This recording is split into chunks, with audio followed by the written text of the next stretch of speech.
What's up? See little Ginger? Say hi to Ginger. Hey, Ginge. You're live. Say what's up, YouTube. All right. Grab some coffee. Be back in a jiff. People, people, people, people, people, people, people, people, people, people, people, people, people, people.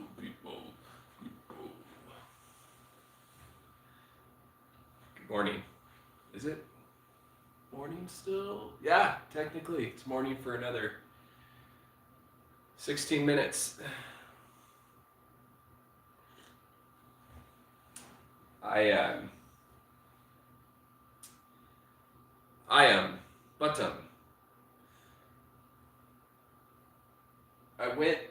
I haven't been live on YouTube in a while. Let's see, I went live yesterday on my Instagram, Trevor Wright, for like an hour. So this is kind of like leftover live. I said everything I wanted to say yesterday. But I was kind of all over the place. I was hitting like a lot of different topics, like topics that were not even related to each other. So I just wanted to kind of do an update on YouTube with what's going on with music, and I released this album, physical copies. It's on Spotify. It's on Amazon Music. It's on YouTube. You can listen to it on YouTube. Physical copies, deluxe version. I re-released the album. I added a song and adjusted some of the levels on the drums and just did some little stuff. So yeah, that came out on March 10th. I was in California for 4 months recording that album, and she just wants so much attention right now. Like, as soon as I go live, if I'm not live, she's like, doesn't want anything to do with me. But as soon as I'm like focused on the phone, she's just like, you're like a kid, Ginger. You're so pretty. Yeah, I miss Ginger. Well, my mom did come down to see me in California a couple times and brought Ginger. So it wasn't like it was too long that I didn't see her, but, yeah, so I was in California recording physical copies. It took us, me and my buddy Sonny Meadows, who I've known for like 20 years. He's a Claremont guy. I'm kind of a Claremont person, even though I went to high school in Orange County. I moved to Claremont when I was 19 after some travels that I was doing. So anyways, he was kind of involved with like my old band, Hold Me Like a Gun. That was a band I had in my early 20s, and we came out with like a couple demos that we sold at shows because we played a lot of concerts. I was actually going to get into that, like how like the sort of the music scene is changed with social platforms and streaming and everything. So let me go back a little bit. I started off with punk rock music. I actually have some notes from yesterday's live. I started off, whoa! I started off, well, actually, technically, my first musical influences were metal and grunge, because that's what my stepdad listened to. So we'd like drive around his truck. I was like 12 years old, and we'd listen to like Stone Temple Pilots, Iron Maiden, Metallica, and he was an incredible guitar player who taught me how to play guitar. He would go to Guitar Center and do like guitar offs and win all these prizes, and he was in a band and stuff. So anyways, I was just kind of listening, to what he was listening to, or listening to like Rob Zombie, and just that kind of stuff. And then and then my aunt saw Sheen, who she passed away. But my aunt saw Sheen was like a hardcore '80s like street punk, like hardcore punk rocker in the '80s, like the real deal, you know. And she she gave me a compilation when I was in ninth grade, and it just like it was all punk rock bands, like old school punk rock bands.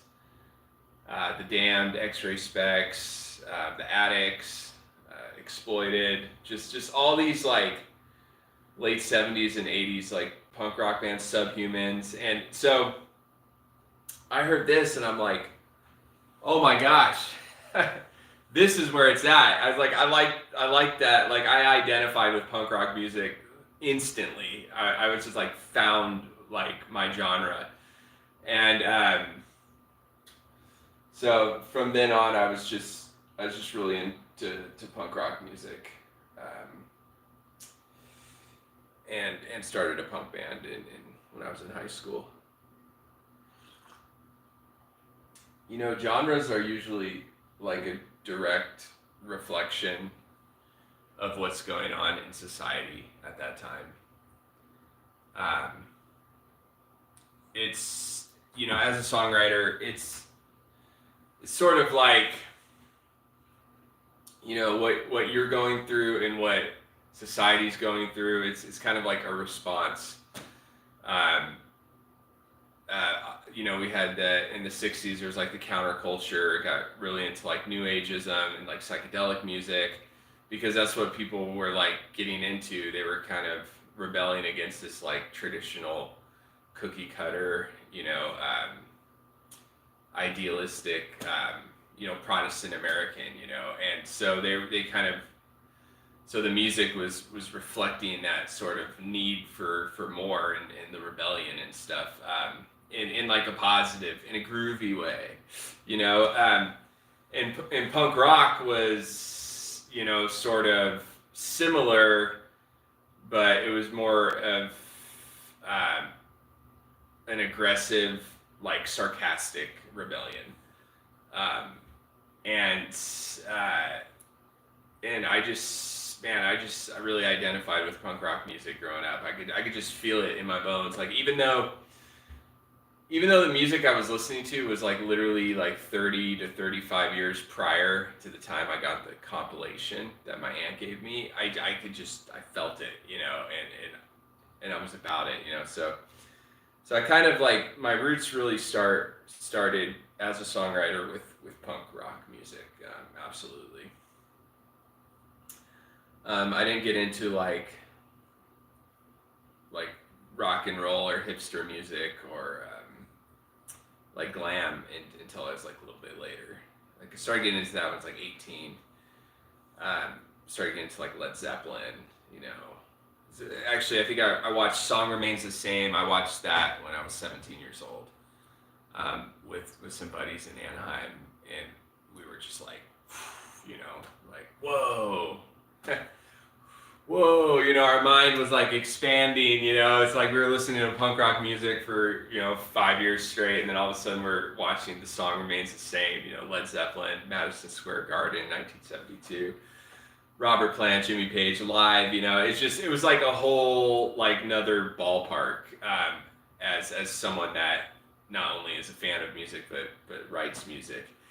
And I was just like, you know, as a guitar player, you know, you're listening to Jimmy Page. Some of the punk rock bands did have a rock and roll edge to it, like the Vibrators.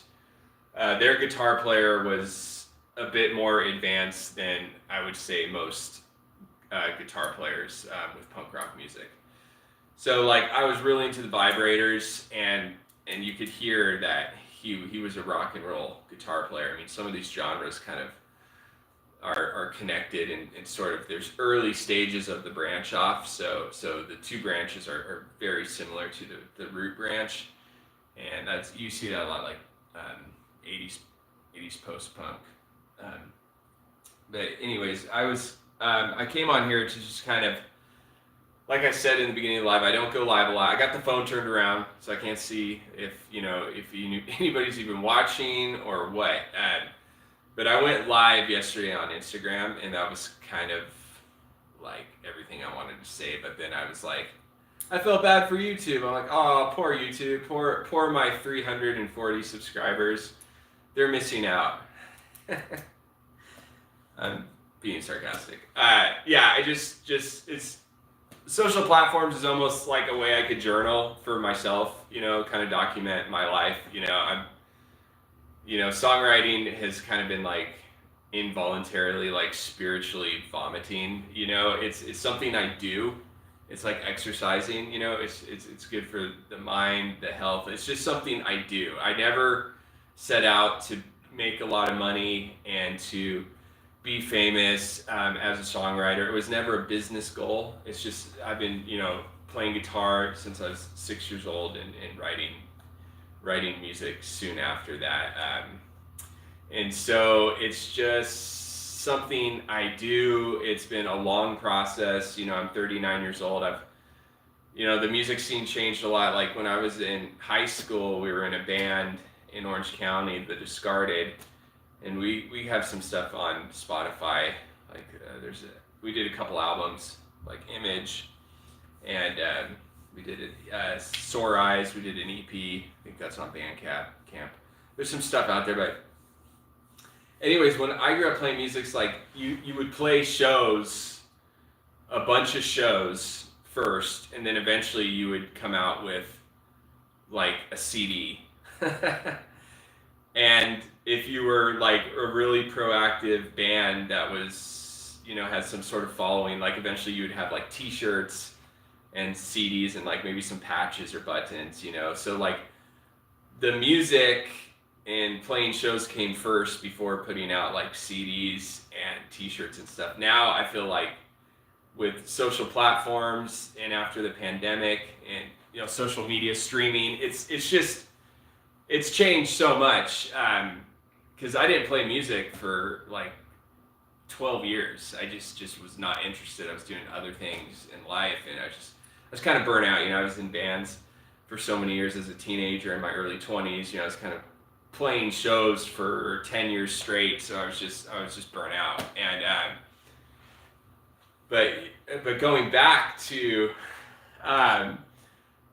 playing music as a teenager, you would make flyers for your concert. You would get on a show with other bands that already are have some sort of following. You maybe open up for them, and you would make flyers for your concert. And you go around like the neighborhood and pass out flyers for like a month before your show. This was like before social media, and we did have a MySpace, but like social media wasn't really like a thing, and so we pass out flyers, and then we'd play the show, and we would do that like every month for years, and pretty soon we had CDs and t-shirts, and pretty soon we're like headlining shows, and there's like 600 people there to see us. We played at the Showcase all the time, in Corona, Chain Reaction in Anaheim. The singer was Justin Scard. He does Random Land. It's a YouTube. He does YouTube content, a lot of Disneyland stuff. So this is like my earliest, process, experience of playing music, was before streaming platforms and social media. Now it seems like, I don't know, playing a bunch of little shows at dive bars is almost, I would say, not a waste of time. I mean, if you like playing and drinking and stuff, it could be fun. But it's now everything's like where's your Instagram account? Like everything's social media, and you put, instead of selling CDs, you put your music on like Spotify and streaming platforms, and this is all new to me. So it's kind of like with the pandemic going on for 5 years, there wasn't anything going on really, and then the music world has changed. So genres change. It has and it hasn't. I was talking about, I was giving my opinion on music on my Instagram live. You could check that out. I was a little more opinionative. I'm just not really feeling like that right now. So yeah, genres change. Like Jim Morrison kind of predicted in the future, it'll be all like computer drum boards, I think he explained it as. And so it's like techno and stuff came out in the 90s, right when like computers were really evolving and video games. So it's funny how like the music became more digital sounding as humans started getting more involved with digital things, you know, like I was saying earlier in this live, that it's the genres are a reflection of whatever we have going on in society. And so now you have a lot of the younger people are into, they don't like a specific genre. They're like, I like all types of music. You know, they will listen to old school hip hop. They'll listen to Nordic drum pagan beats. They will listen to like rock and roll, glam, pop. Like they're just whatever they listen to because there's a lot more available. You know, it's all on freaking Spotify. So people kind of just get into whatever they get into. Where when I was growing up, it's like you were either like punk rock, you were into like rockabilly, you were into metal, you were into like hip hop, you were into like industrial music. Like it was very like sectioned off, and people often didn't. Sometimes the scenes kind of intertwined. Like you might have like a traditional skinhead headband playing with like maybe like a reggae or a punk rock band, you know. So sometimes it would but it's pretty sectioned off, and how you dressed and what you listened to was kind of like your scene that you were into. And it was like that, I think, you know, 60s, 70s, 80s, 90s. But now we have, it's, people are just like, I like everything. Which is, it's just changed a lot. My generation, I'm 39, we're the last generation of like the old music world where everything was like CDs, concerts, like it was limited to what you had access to or what you could get. I mean, there was like Tower Records. You could go and buy like the mainstream stuff at Tower Records, but like a lot of people liked like the underground stuff. So you would only kind of be able to get the merchandise kind of if you go to the show. I mean, yeah, if you're like a really big band, you had like a website and stuff. I think we had a website, but it was very concert orientated and CD orientated. Now it's very streaming and social platform orientated. And I don't know if I guess it's a lot easier as a musician. And another thing that's changed a lot in the music world is when I was growing up, if you wanted to record a CD, you would have to go to this like studio and pay somebody $50 an hour and spend thousands and thousands of dollars recording your album. And now almost everybody just records their own shit. They have Logic, they have their own instruments. A lot of musicians and songwriters have their own like little home studios. It's just way easier, and you can get it how you want it. And so, but of course, there's going to be studios out there that are so advanced and high tech. Like I was hired to play drums in Portland on this song "One Day with You" with my buddy Chris Lansfield, and that was like a studio. You know, that was the whole deal. So people still go to real studios to record, but I mean, with physical copies, we just did that in a living room in Claremont with my buddy Sonny Meadows, and we literally just had like Logic, a microphone, and guitars and basses, and we just did everything right there. Very DIY, and it's, you know, of course, and we programmed the drums. So, I mean, yeah, obviously live drums you're gonna have the air of the room. You know, it's gonna be a lot different. But now, like when you record drums, a lot of times they dissect the track, and if something's a little off, they move it. So after everything's produced, mixed, and mastered, like the live drums almost sound like a programmed Logic drum anyways. So it's like, I don't know. I used to be really against like programmed drums, like as a punk rock person, you know, like rock and roll music and stuff. It was just the kind of bands I was in and musicians I hung around with, like, we really look down upon people that use live drums. Like, the only bands I can think of that I like that use programmed drums would be like Depeche Mode and stuff. Like goth music, like they got a pass. Like if you play goth music, like you can use programmed drums. But like as far as rock music, to use programmed drums was considered very like cheating or like wrong or something. But I use programmed drums on Logic or on Physical Copies, the deluxe version, and I think it sounds good. I actually think it sounds really good because I'm a drummer, so I programmed the kick, the snare. I programmed everything exactly how I would actually play it on a drum set. So it sounds basically like I'm just playing drums.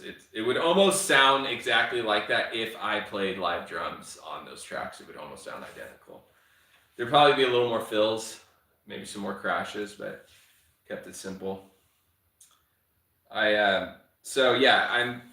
have a song coming out on the 22nd in 2 days. It's called Do You Want to Play My Guitar? I wrote that song 4 years ago. So it's just an acoustic. It's kind of going to be in theme with my next music project. I'm going to do an EP, a 5-song EP, and it's going to be kind of like a dark country vibe. And so I got those songs written, structured, thinking about going up to Portland to record those songs. But this song that's coming out in a couple days is called Do You Want to Play My Guitar? And it's sort of definitely, it might even be on actually the EP, the 5-song EP that I'm going to start recording. And then I'm also going to be coming out with an instrumental rock song. It kind of sounds like soundtrack music, like be on like maybe somebody's reel or it'd be like on a movie or something. Kind of like content music, but it has no vocals to it. It's just rock music. So I will be I'll be putting that up also probably next week, and I'll probably have a release date for that. Probably it will be middle of April, and I'm projecting that my EP is going to land somewhere in autumn.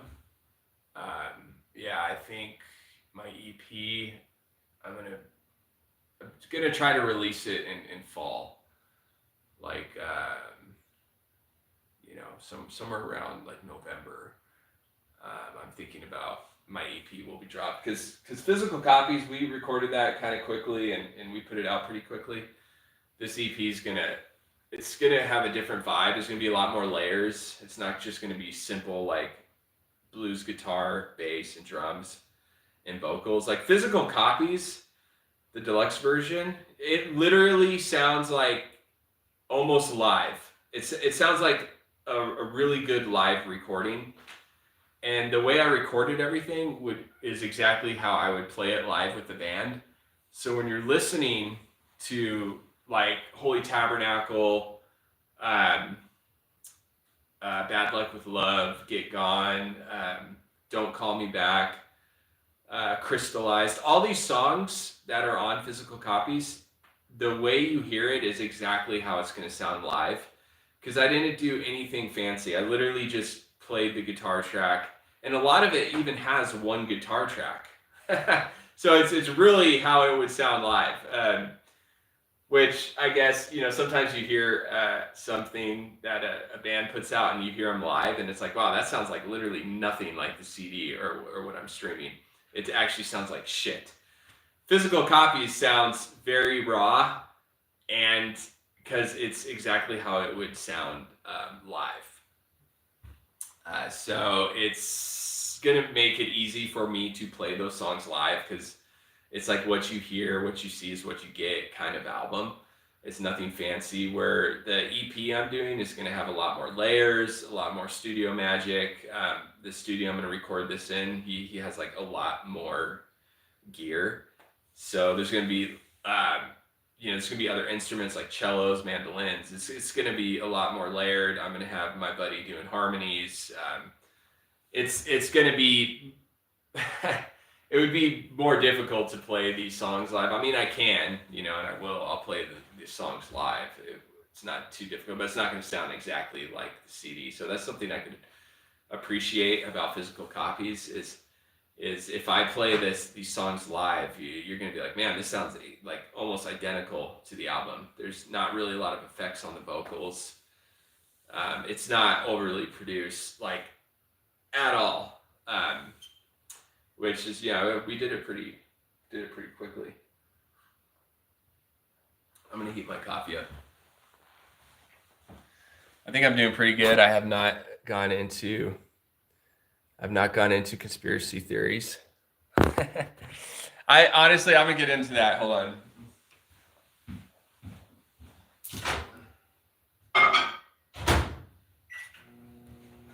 I think my fighting days are over. So when I was in California, I did a bunch of dental procedures, and it took a lot of money, and like they did, all the stuff, root canal, grinded down the cavity, did the molding match and put the crown on. Like that's like $2,000 to do this tooth, and I got to do some other stuff, and I'm like, damn, I don't want to like get punched in the face, and it's like there goes that, it's like a lot of money. So, and I'm getting older too. Like I'm 39 years old, so because I grew up as martial artist and stuff. I taught taekwondo. I did Muay Thai kickboxing for years and did fights and amateur fights and won trophies. I was basically like a Thai fighter. When I said I wasn't doing music, I was Thai fighting all the time, and like working at this fiber optic company and selling pie and just like doing all this just other stuff besides music. I was totally burnt out.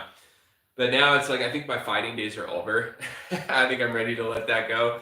And then, but I do have to exercise, I'll probably train still, but as far as like putting the gloves on with anybody else, I just don't want to fuck my teeth up. So, and then I think I'm done with my conspiracy days too. I think I've said everything I wanted to say about all that stuff. It gets to the point where it's just not productive. It's not productive. Not to get like too weird on you, but even the Bible says that God has allowed this like these delusions or this corruption or whatever. The end times or whatever. He's like permitted it. So it's like, who am I to feel like I need to change things or correct anything, or I'm not any authority figure on like religions and like all that weird stuff. So, oh wow, this is a crazy. Okay, so man, this is a total project that I didn't abandon it, but it just was so intense. Like so I have a concept album, and it's titled "Within Darkness Enters Friction and Behold the Light," and it's in 3 acts, as you could see. So the first act is Within Darkness, and it's on YouTube. It's on YouTube. You just title with Trevor Wright Within Darkness, and then the second act will be called Friction, and the third act will be called like The Light. So the first song is like a 10-minute song. And I started writing Friction, and I tired out. This took a lot out of me. Like, I don't know what the hell this music project was or where it came from, but the lyrics and the music, everything was almost just channeled through me. And it's very dark. It's gonna kind of be in theme or in genre with my EP I'm gonna be recording. But this is just much more dark and heavy. The EP is going to be more, even though it's going to be country. I mean, it's going to be country songs. I have the 5 songs I'm going to record. I have so much music in here. It's crazy. I have actually 100 songs written in here. This song is titled Too Much Space, and it's a pop song. And I definitely want to record this. So I'm going to be recording A Kind Reminder of a Time No Longer. That's an incredible song. I've recorded like demo versions, like acoustic stuff. I think A Kind Reminder of a Time No Longer, I think that's actually on YouTube. Don't Have To, that's on physical copies. Don't Have To is like total like classic punk rock song I wrote. I actually love that song. Crystallized, that's on Physical Copies. So I literally have, over 100 songs. I have so much stuff. This is a good one. We Got Along, but Not for Long. That's a good song. I have so many songs. It's unbelievable that I have to record. This is a good song. Summer Song. That might be on YouTube. Wang Taco. I wrote that in this chair right here. It's like just this weird, like fun 80s song. I think actually there's a demo version of that on YouTube. But I just have Dead Inside. I wrote that one in Portland. It's funny, when I was in Portland, I was like, didn't realize how much music I was writing. And I was kind of thinking like, oh, I kind of gave up on music. Like, I used to play all these shows when I was a teenager, and I played all these, like, the Troubadour. Like, I played all these places in my early 20s with Hold Me Like a Gun. I mean, we played all the places in LA, the Knitting Factory. We played all these shows and had a really good time. But we were like partying, so like we weren't like trying to get famous or make money. We were literally like going and playing these clubs and just partying with, and the people that came and saw us partied, and we had kegers afterwards. We were a party band. So we were more focused on like hooking up with chicks, like drinking alcohol and doing other stuff than like actually like getting our shit together. So, but I mean, we had a lot of fun, but it was like a nonstop party. We played this, we would play this place in Upland, California called Old Baldy Brewery. It's not there anymore, but we played there like every other weekend for like a year. And we would have 100 of the same people come, and they were all our friends, and we just danced and drank and had like the best time ever. We did record a documentary, and there's like a handful of the shows on the documentary is at Old Baldy Brewery. And my buddy has that documentary. It's somewhere, but it's like, mind you, this was like almost 20 years ago. So like this documentary, like now you would probably film it on like your iPhone or something. Like we had like the big giant camera, and you had like this huge camera. We had like these lights and like this backdrop. Like we had all this like old school stuff that people don't like really use anymore. People just program things on their phone. So we had, it was fun though. We did, like when we played at Old Baldy Brewery, we had like this, we didn't have LED screens because we didn't have that much money, but we had like a projector screen, like this backdrop, and my buddy who recorded the documentary, he like would put all this like psychedelic like imagery on this backdrop, his projector screen. And then we had like a lot of lights and like smoke and stuff. So I mean, we put on a show, but it's funny because all that stuff is, I don't know, I don't want to say it's outdated, but it's just like nowadays, everybody does everything on their iPhone, and then they like put it out on streaming platforms and on their social platforms. It's not like, it's just changed so much. Like music has, I'm just like, I just put stuff on Spotify, Physical Copies and stuff. I mean, I had stuff with other bands like The Discarded, but Justin's really techie. Justin has always been ahead of the curve with like he had our band on MySpace. He's all, dude, look at, this is our MySpace. There was like 500 girls that were like in my fan section. They're like, don't show Trevor that. His head's already big enough. I remember they were always making fun of me about that. And so anyways, we had like a MySpace and stuff, but I'm a songwriter, but I'm so not good at social platforms. Like obviously, like I will post myself like replacing the blinds and make like an hour-long video about me like doing some simple, stupid little thing. Like I'm not good at content, and I've never said I was good at content, and I don't know how to do content very good. I'm just a songwriter. I write music. I'm not really good at anything else. So I'm like obviously I have such a buildup of songs. Like when I was in Portland, I was like, I was working all these jobs. I was valeting cars and for a while at a really nice hotel. Before that, I was at the Motor Center, and then the last year I was there, I was managing a smoke shop, and I was doing DoorDash and Postmates the entire time too. So, and that's what I started doing when I moved up there. I was doing Postmates deliveries like literally 11 hours a day. Um, And so I had a 1 bedroom apartment. I just wanted to make sure I made ends meet. So, anyways, the whole time I'm in Portland, I'm working 2 or 3 jobs. I did security at a dispensary while I was managing this smoke shop. Like there was times where like I was overlapping. It was like I literally like I had 3 jobs going on, and so I was working all the time because I was always worried about like paying rent. And I was eating out all the time. I was going to restaurants. I was buying a lot of stuff on Amazon. So I was just doing a lot of shopping, and so I was thinking, God, I'm kind of I'm a musician. I'm not really doing. I did do some live stuff. Like I played some live shows in Portland, but not very many.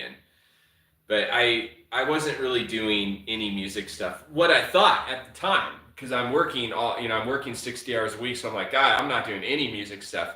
And then I look back and it's like I wrote 100 songs in Portland. So I was doing a lot of music stuff, but it was in the like creative. I was at a songwriting stage. I mean, I was writing.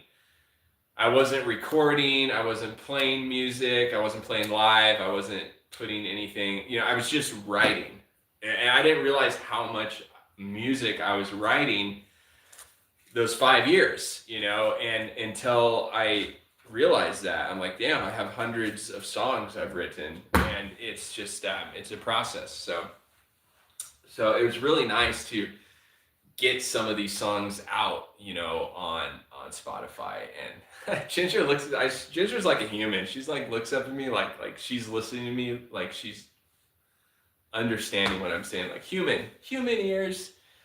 Come here, Ginger. You're a little human. You just think like a human. You understand exactly what I'm saying, don't you? Oh, yes, you do, baby. Yes. She's like my daughter. So I'm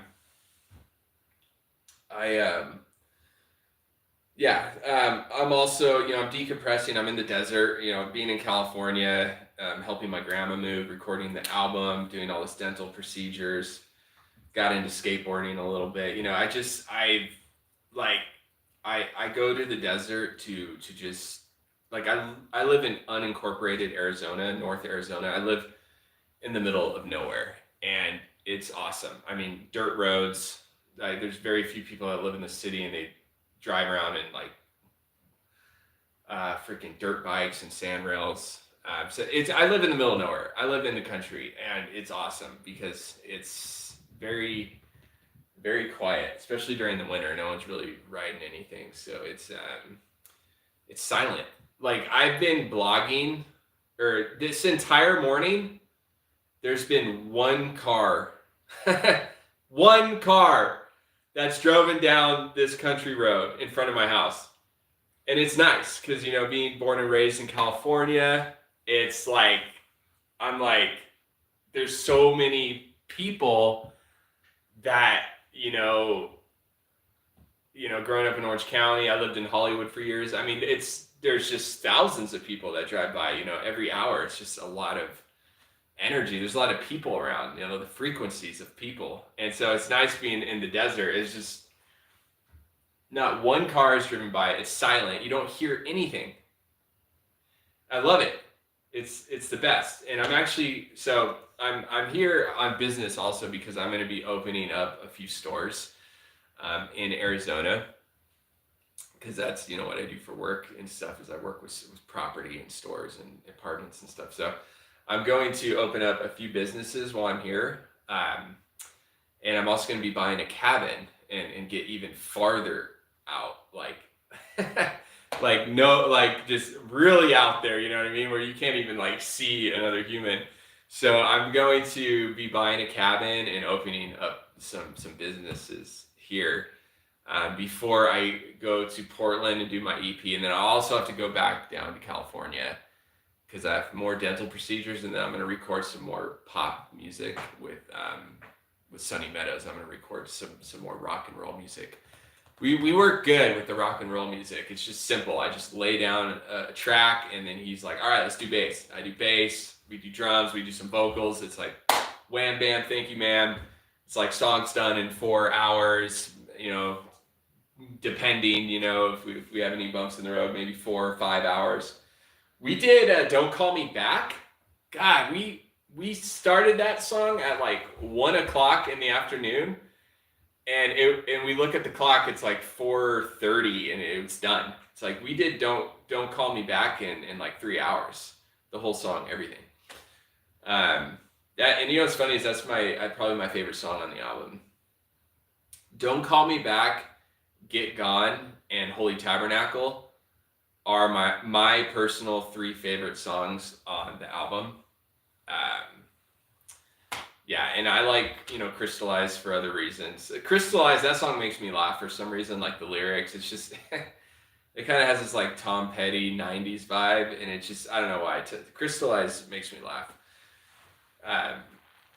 And it's one of the more newer songs I've written. So I think that's it. I'm glad I didn't get into any public school indoctrination and digital currency. It has no tangible value. It's worth nothing. I was like going off. I might have gone live on YouTube a few times and talked about digital currency and stuff, but it's just, I was really getting into that yesterday. Talking about how money is only digital currency now and it has no tangible value. So it's kind of worth nothing. You work this job and they give you ones and zeros in your phone, and then you give it to some property management. You go through like a portal and pay like a convenience fee, and you just give all this invisible money away so you could sleep somewhere inside. It's crazy. I mean, the mega cities have structured people to be like so codependent on the state. And you put a lot of public school indoctrination with this digital currency. It's really handicapped the productivity of what mankind could be. It's like hashtag escape the city. Like it's nice to be out in the country and unincorporated. It's like everybody around here, they just kind of work with their hands, and it's just a total different vibe. It doesn't have like the hype, of the city. I call it like the virus, this undercurrent of like bullshit that's involved in everything and all this red tape. And I'm not a fan. I am not a fan of how things are going, but at the same time, I'm not going to be like ranting about shit all day long like a fucking crazy person. It's like I'll just do my own thing. If you don't like the city, you don't like digital currency, you don't like the indoctrination that's going on in mega cities and 15-minute cities, and fucking move out like what I did. Just move in the middle of nowhere, and you'll be around a bunch of country people, and it's a totally different vibe. Like totally different vibe. Hence, I'm doing my country album. That it's going to be like Trevor Wright's take on country, so it's going to be country, but it's going to have like a little like Bowie, just kind of like weird little like subtle like glam undercurrent. It like people that like country music will not like my country album, but people that like whatever glam music, or it's going to be probably a specific audience I have. They're going to get it. It's like, do you want to play my guitar? It's kind of like it's almost like a sarcastic love song, like a sarcastic country song. Like it's almost like if you listen to it in a certain way, it's almost like I'm making fun of love songs and country music, like sarcastically. Can't help it, like I said, I came from like a punk rock background, so it's hard for me not to like be facetious. Okay, so I think that's it. I don't know why. I just felt led to come on and give like an update on YouTube. I probably lost a sub or two. Usually people go live and they gain like 1,000 subscribers. I lose like 3. Like, fuck this guy. Like, I kind of like the fucking. He did a YouTube short I liked like 2 months ago, but I didn't know he was gonna go live and talk about his music for an hour. Okay, but oh well. Oh well. Snakehead. I call you Snakehead. She's like, if you just look at her head, she's like a snake. She's like a snaky snake. You just gotta not look at her body, just look at her head. She's like the head of a snake. Okay.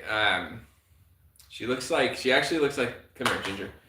She looks like the never. Ginger, come here. Oh, she's doing the. Okay. She looks like the Never-Ending Story. Remember that movie? Like the dog. The Never-Ending Story. Remember? Looks exactly like that. That's freaking hilarious. Okay, so I think I'm gonna wrap it up. Please check out my music, Physical Copies. It's on Spotify. Physical Copies, the deluxe version, and then my song "Do You Want to Play My Guitar" is coming out in a couple days. Look at this, Arizona. I feel like this is the most like non-crazy live I've ever had. Usually I talk about like ex-girlfriends and like freaking politics and conspiracy theories, and I just like go off and shit. I feel like I was on good behavior today. So that's awesome. So and then yeah, so check some of the music out. I actually listened to Physical Copies today, and I was like, fuck, this is good. Like, because you have to listen to it with new ears, you know, like as a songwriter and a musician. Like, I was recording this shit and listening to this music so heavily for 2 months that I wasn't able to trust myself. You know, I was like listening, I'm like, is that snare too quiet, and tripping out on stuff? And so I've had like a month to decompress since the album's been put out. And so I listened to it this morning for the first time in a couple weeks in the desert where it's all quiet and everything. And I was like, fuck, this is good. This is good music. I was rocking out to my own music.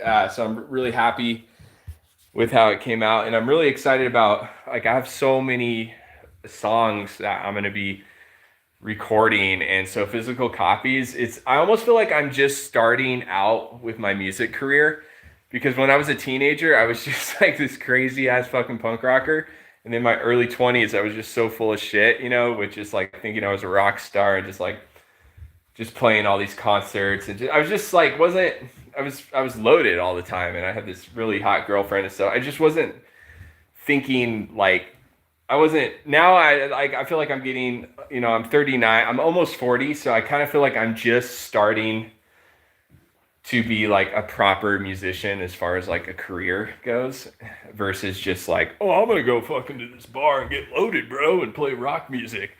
So I'm just, it's like life has changed, you know. I'm starting to settle it down. I don't drink anymore. I don't smoke weed, you know. I'm starting to just to settle down a little bit, and I'm excited because most people like me, they don't make it to this age, because I lived a very intense, wild lifestyle. I'm not going to sugarcoat it. It's amazing I'm not like dead or in prison. So I'm